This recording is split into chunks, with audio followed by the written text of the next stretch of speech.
Dracula by Bram Stoker. Jonathan Harker's Journal. Continued. The light and warmth in the Count's courteous welcome seemed to have dissipated all my doubts and fears. Having then reached my normal state, I discovered that I was half famished with hunger.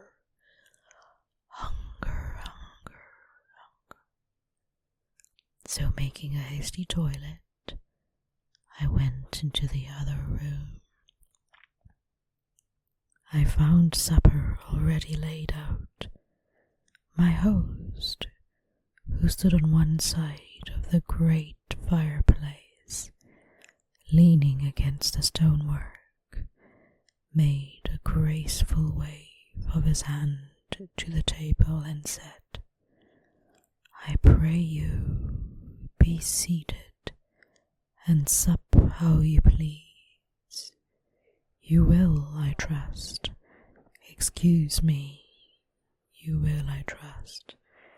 Excuse me that I do not join you, but I have dined already, and I do not sup." I handed to him the sealed letter which Mr. Hawkins had entrusted to me. He opened it and read it gravely. Then, with a charming smile, he handed it to me to read. One passage of it, at least, gave me a thrill of pleasure.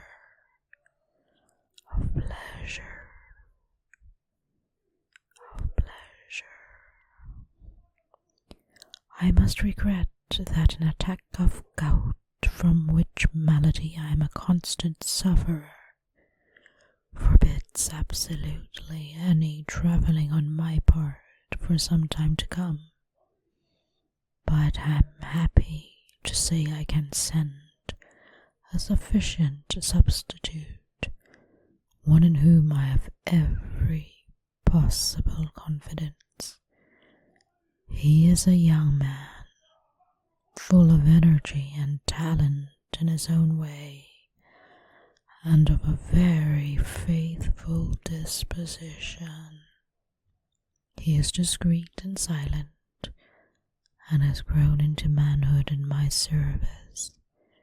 He shall be ready to attend on you when you will during his stay, and shall take your instructions in all matters.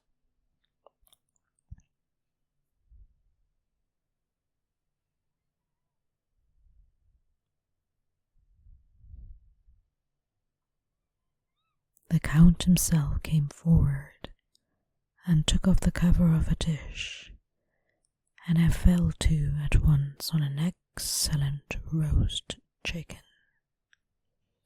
This, with some cheese and a salad and a bottle of old Tokai, of which I had 2 glasses, was my supper.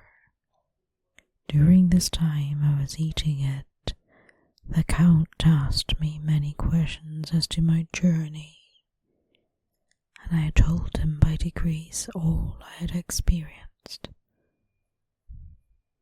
By the time I had finished my supper, and my host's desire had drawn up a chair by the fire, and begun to smoke a cigar which he offered me, at the same time excusing himself that he did not smoke, I now had an opportunity of observing him, and found him of a very marked physiognomy. His face was a strong, very strong aquiline, with high bridge of the thin nose and peculiarly nostrils, with lofty domed forehead and hair growing scantily.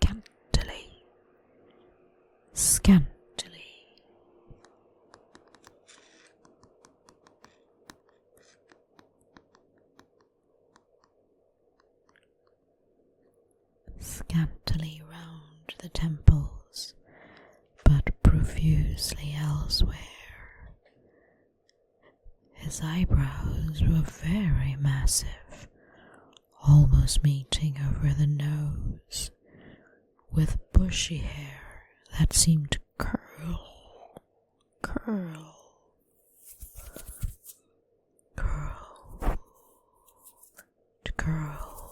in its own profusion. The mouth, so far as I could see it under the heavy moustache, was fixed and rather cruel looking, with peculiarly sharp white teeth. These protruded over the lips, whose remarkable ruddiness showed astonishing vitality in a man of his years. For the rest, his ears were pale, and at the tops extremely pointed. His chin was broad and strong, and the cheeks firm, though thin. The general effect was one of extraordinary pallor.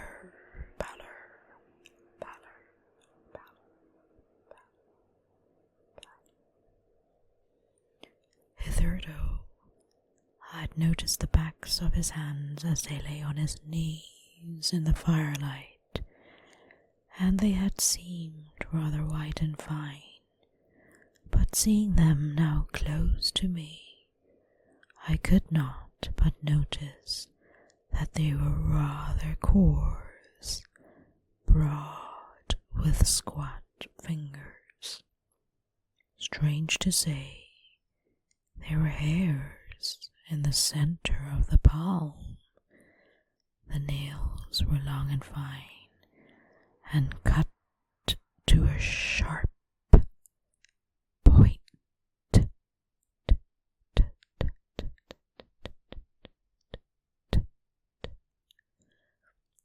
As the Count leaned over me and his hands touched me, I could not repress a shudder.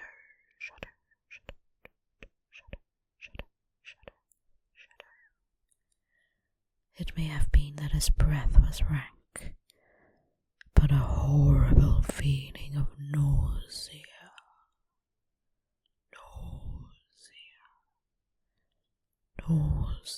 came over me, which, do what I would, I could not conceal.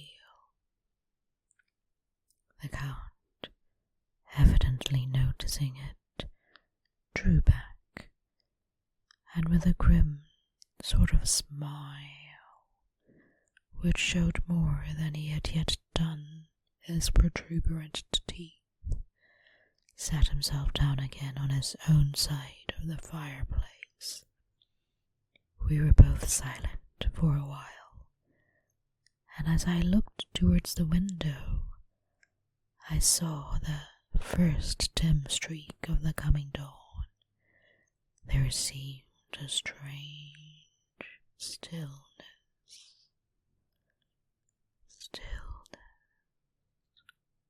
over everything. But as I listened, I heard, as if from down below in the valley, the howling,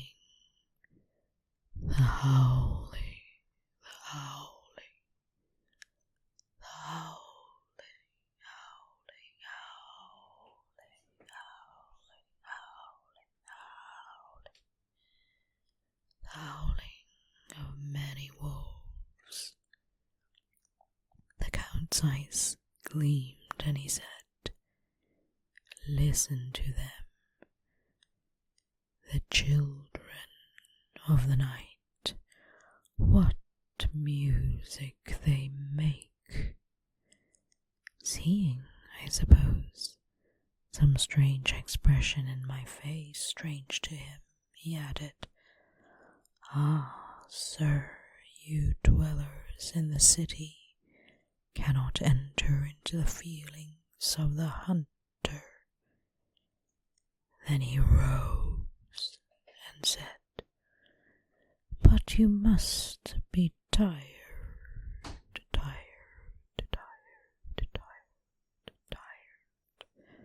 But you must be tired. Your bedroom is all ready, and tomorrow you shall sleep as late as you will. I have to be away till the afternoon, so sleep well and dream well." With a courteous bow, he opened for me himself the door to the octagonal room, and I entered my bedroom. I am all in a sea, a sea.